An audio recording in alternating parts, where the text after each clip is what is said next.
రా రా రానే కూర్చోనే కూర్చో కూర్చో నువ్వు కూర్చో కూర్చోనే నువ్వు కూర్చోరా చిన్ననే ఇంకా రాలేదా? ఏ వస్తానన్నాడా ఏంటి చిన్ననే ఇంకా రాలేదే? ఏమీ లేదురా, మన పెద్ద బుజ్జి పెళ్లి కుదిరేలా ఉంది. ఆహా నా చేతిలో చూస్తేనేమో చిల్లు కావలేదు, వాళ్ళేమో మాట్లాడుకుందాం రమ్మని ఫోన్ల మీద ఫోన్లు చేస్తున్నారు.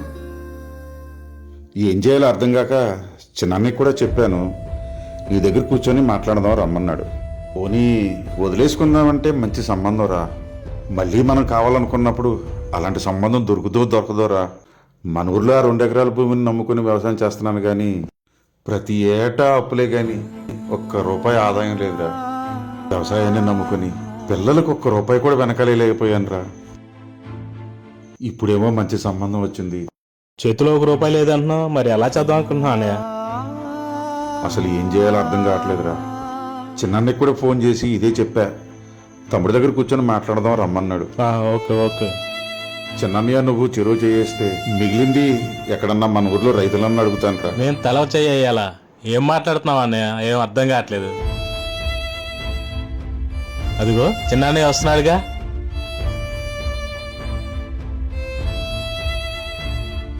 రా అన్నయ్య రా కూర్చో. ఎరా అన్నయ్య వచ్చేసాడా?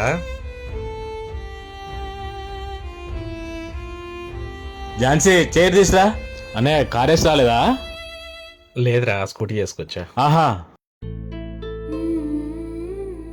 బావగారు బాగున్నారా? బాగున్నానమ్మా. అన్నయ్య నువ్వు వచ్చి ఎంతసేపు అయింది? ఇప్పుడేరా, ఇంతకు ముందే వచ్చా. తమ్ముడికి చెప్పావా విషయం? చెప్పాను. ఎరా చెప్పాడు అన్నయ్య. అదే పెద్ద బుజ్జికి పెళ్లి కుదిరేలాగా ఉంది, తలవ చేయమన్నాడు అన్నయ్య. మనమేం చేయగలం అన్నయ్య? మనమేం చేయగలమంటే ఎలాగరా? అన్నయ్యకే నువ్వు నేను తప్ప ఇంకెవరున్నారా? కరెక్టేలే గాని మనకే పిల్లలు ఉన్నారు, మన ప్రాబ్లమ్స్ మనకు ఉన్నాయి కదా అన్నయ్య. కరెక్టేరా, ప్రాబ్లమ్స్ లేని మనిషి ఈ భూమి మీద ఎవడున్నాడురా?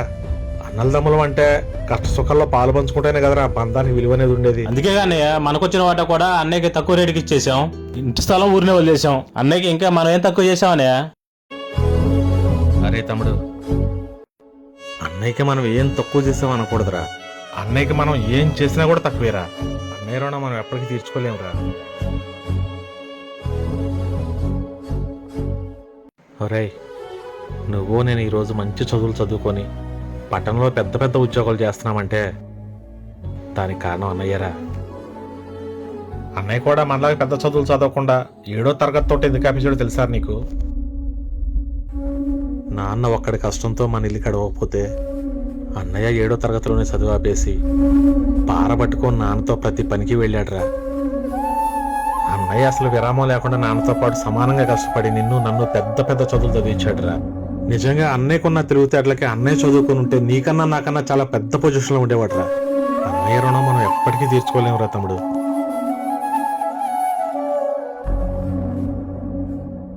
ఇంత చేసిన అన్నయ్య ఈ రోజు కూతురు పెళ్లి చేయటం మన దగ్గర చేయి చాపాలేరా? అది మన బాధ్యత కాదా?